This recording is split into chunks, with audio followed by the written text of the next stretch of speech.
სახელითა მამისათა და ძისათა და წმინდისა სულისათა. ჩვენთან არც ღმერთი. არც და ერს.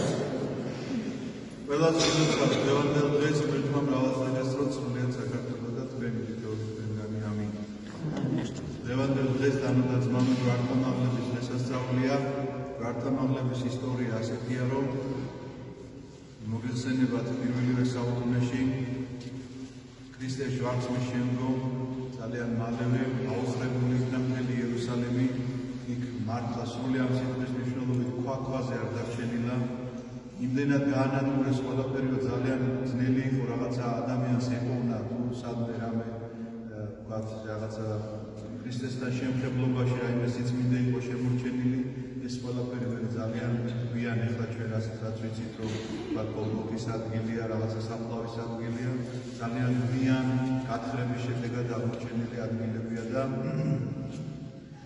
ხსომების შედეგად, რომ ვიღაცა ვთქვათ გარდამოცემით იცოდა, რომ დაახლოებით ამ ადგილას იყო, ესე იგი ესა თუ ის რაღაცა ამბავი მოხდა. შესაბამისად მეოთხე საუკუნეში მოხდა ჯვრის აღმოჩენა.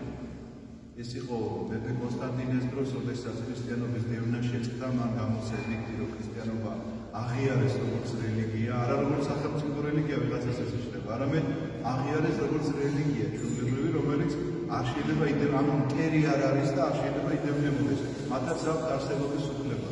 ეს აღიარება იყო ედიქტი, შეიძლება ასე ითქვას და ამის შემდგომ უკვე დაიწყო ეკლესიის რაღაცა გამონათება იმ კუთხით, რომ მათ კატაკომბებში აღარ იმალებოდნენ, მიწისქვეშ აღარ წირავდნენ, ერთმანეთთან რაღაცა გახსნილად შეეძლოთ საუბრები, შედარებით, მინდა გითხრათ, შედარებით, იმიტომ რომ ეს დევნა ხან კვლავ ესეთი ცოცხალი იყო, ხან მიჩნდებოდა. კონსტანტინეს დროს მისი დედა ელენე ძალიან მორწმუნე იყო, რომელმაც გადაწყვეტა, რომ მოეძებნა ეს წმინდები, წავიდა იერუსალიმში და მათ აღმოაჩინეს ერთ-ერთ საცავში, ამ საცავსაც თავისი ისტორიული მნიშვნელობა აქვს, რომ იერუსალიმი მაშინ წყლით ასე გამოქვაბულებს და ამ გამოქვაბულებში ისინი აკეთებდნენ რაღაცა სპეციალური სალესი საშუალება ჰქონდათ, კედლებს ამოლესავდნენ და ეს კეთდებოდა როგორც წყლის საცავი.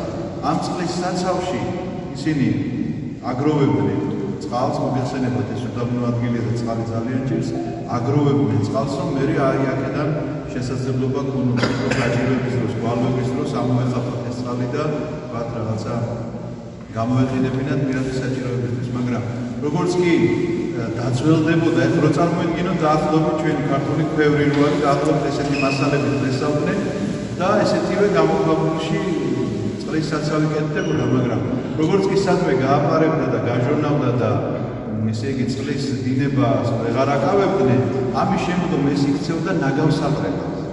მიდიოდნენ და ნაგავსყრიდნენ შიგნით, იმიტომ რომ ესეც კიდე ცალკე პრობლემა, ერთი წყლობის პრობლემა და მეორე არის ნაგავისადგან დაყაროების პრობლემა. სხვადასხვა ეს პრობლემა ჩვენც გვაქვს და მე მგონი თელ მსოფლიოს აქვს. რომ სად გადაყარო ნაგავი, სად წაიღო ნაგავი აღარ იცედა და ძალიან ბევრი ნარჩენი რჩება. და აი მათ ჰქონდათ ეს სწორედ ეს რეზერვუარი იმისთვის, რომ ნაგავი გადაეყარა. და სწორედ ესეთ რეზერვუარში იპოვეს სამი ჯვარი ჩაგდება. ამოიღეს და რომ მიუღარებდნენ ახლა რომელი იყო კონკრეტულად ის ჯვარი, რომელზედაც ქრისტე მაცხოვარი გააკრეს, ამისთვის დაიწყეს ფიქრი და ამ დროს მოასვენებდნენ პროცესიას. მიცვალებულის და დაკრძალვის პროცესია იყო და შეახეს ერთი ჯვარი, მეორე ჯვარი და მესამე ჯვრის შეხებაზე ეს მიცვალებული გაწოცხლდა. და ამით მიხვდნენ, რომ ამიტომაც ქვია მას ცხოველსმყოფელი ჯვარი, სიცოცხლის მომნიჭებელი შეიძლება ესე ითქვას, თუმცა კი სიცოცხლის მომნიჭებელი ქრისტეა და არა რაღაცა ორი ერთმანეთზე დაჭედებული ფიცარი. ჩვენ ამას ასე არასდროს არ უნდა შევხედოთ. და ეს სასწაულთმოქმედი ჯვარი, რომლის ხილვა ყველა მოინდომა, იმიტომ რომ ნახეს ასეთი სასწაული, რომ მიცვალებული გაწოცხლდა, აღმართეს მაღალ გორაკზე და მისი აღმართვის დროს თელმა იერუსალიმმა, ვინც იგი ესწრებოდა აი ამ პროცესს, ყველამ დაიჩოქა და ამიტომაც დაწესდა დღევანდელი დღესასწაული. ჯვარ ამაღლების დღესასწაული. ეს გახლავთ მოკლე ისტორია, რაც უნდა მეთქვა.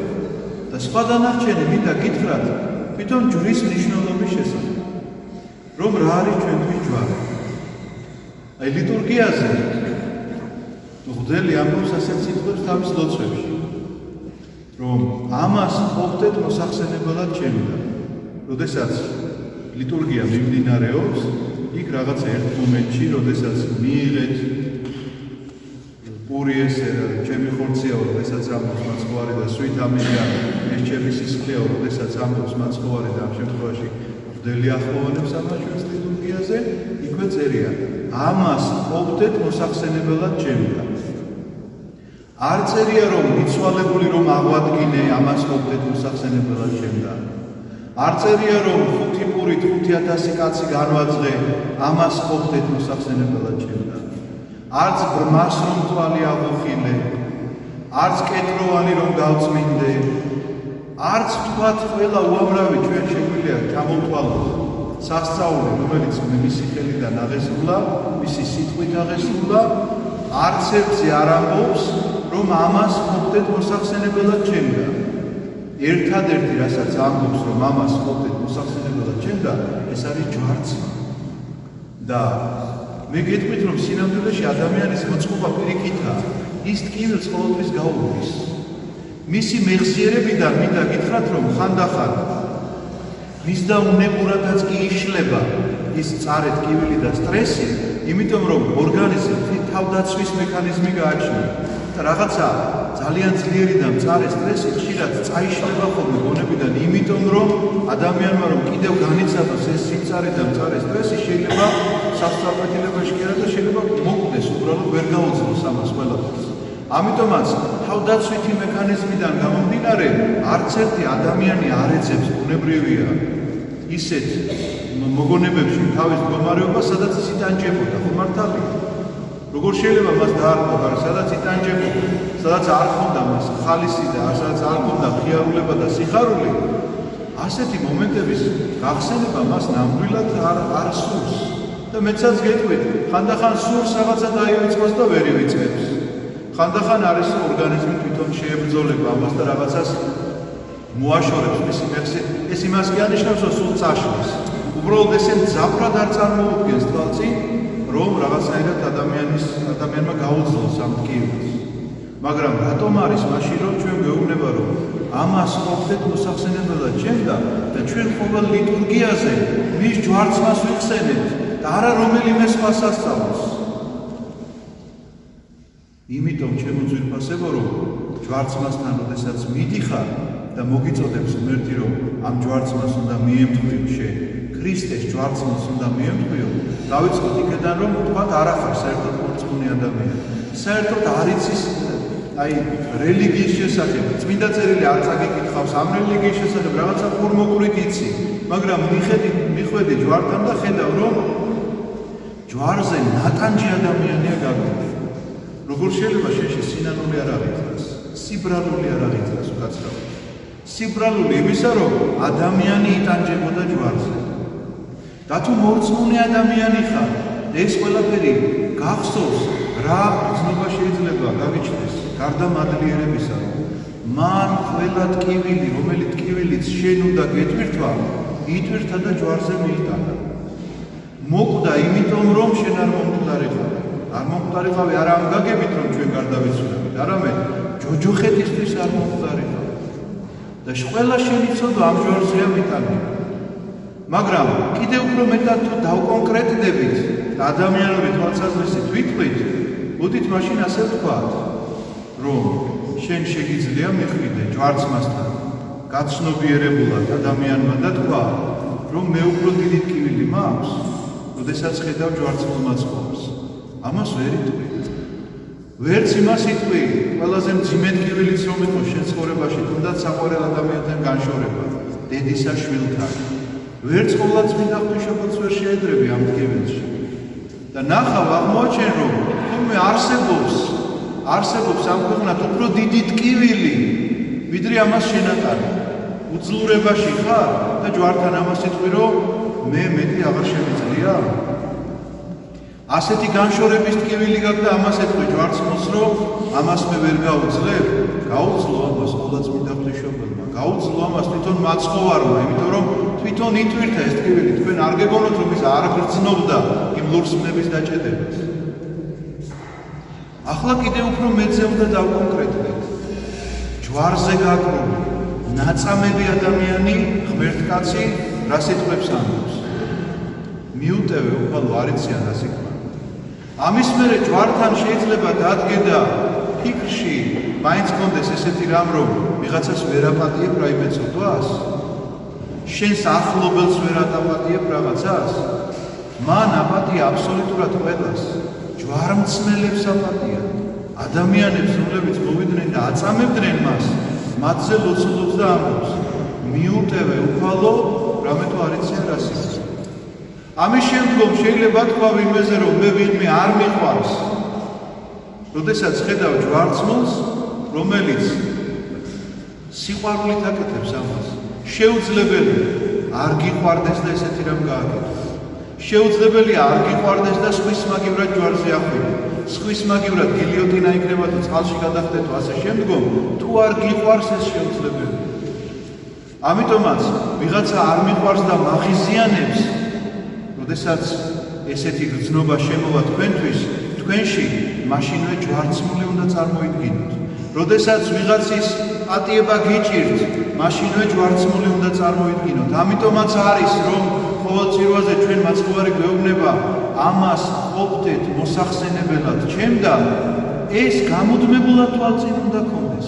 შენი ცხოვრების ნებისმიერ მომენტში, შენი ავადმყოფობის, გაჭირვების, ძიმე განსაცდელის, უახლოეს ადამიანთან განშორების, რაღაცა სიძულვილის შემოტევების, შურის შემოტევების, ყველანაირი რაღაცა გულის თქმების დროს შენს თვალწინ ჯვარცმა უნდა დადგეს. ამას უნდა ყოფდეთ მოსახსენებელად ჩემთან, ნიშნავს იმას, რომ აბა ჯვარცმის წინაშე დადექი და იქ თქვი ეს. იქ თქვი ეს შენი გასაჭირი. იქ მოხევი ამ შენი გასაჭირის შესახებ, რომ გძულს, რომ ვერ პატიო, რომ შენ თურმე უფრო მეტად გტკივა შენი ავადმყოფობა, ვიდრე მას ჯვარცმის მომენტში. შენ უფრო მეტად გტკივა ახლობელთან განშორება, ვიდრე დედაღვთისმშობელს თავის შვილთან. და თუ მიხვდები, რომ ამისი თქმა აშენ ჯვარცმასთან არ შეგიძლია, მაშინ არსად არ უნდა შეგეძლოს, იმიტომ რომ ჯვარცმა გამუდმებით შენ თვალწინ უნდა იყოს. წელიწადში ჩვენ შეიძლება ერთხელ აღვნიშნავდეთ ჯვართამაღლების დღესასწაულს, მაგრამ ეს შენს თვალწინ უნდა იყოს აუცილებლად. და თუ ასე იქნება, იცოდეთ რომ თქვენი ცხოვრება შეიცვლება. და თუ ასე არ იქნება, ჩვენი ცხოვრება ფარისევლობას დაემსგავსება. იცით რატო? მოვედით და ვამბობთ, ჯვარსა შენსა თაყვანისცემ ქრისტე მეუფეო და წმინდასა აღდგომასა შენსა უგალობთ და ვადიდეთ და სინამდვილეში არაფერი არ იცვლება ამით ჩვენ ცხოვრებაში. ისევ აგრძელებთ სიძულვილს, უპატიებლობას, განკითხვას, შურს, წუწუნს, გაუთავებელს რაღაცა ჩვენს მდგომარეობაზე, ავადმყოფობაზე თუ სიღარიბეზე თუ ასე შემდგომ და არაფერი ჩვენში არ იცვლება. რა გამოდის მაშინ, რომ სრული ფარისევლობაა ეს. მოხვედი და ჩაეხუთი ამ ჯვარს, მაგრამ დარჩი ისეთივე ფარისეველი, როგორც აქამდე იყო. მაგრამ თუ კი შენი ცხოვრების წინაშე ყოველთვის იქნება არა ჯვარი, არა ერთმანეთზე დაჭედებული ორი ფიცარი, არამედ მასზე გაკრული მაცხოვარი, რომელიც გეუბნება ყოველი ლიტურგიის დროს, ამას ყოფდეთ მოსახსენებელად ჩემთან. მაშინ ნამდვილად შეიძლება შენი ცხოვრება უკეთესი სარწმუნოებისაკენ, იმ უკეთესობისაკენ, რომელ უკეთესობასაც შენი უკეთესი ადამიანად გახდომა შეუძლია, შენი განღმრთობა შეუძლია და ცათასასუფეველში დამკვიდრება შეუძლია. ამინ. გვერდმა დაგლოცოთ, დაგახაროთ. ჩვენთან არს.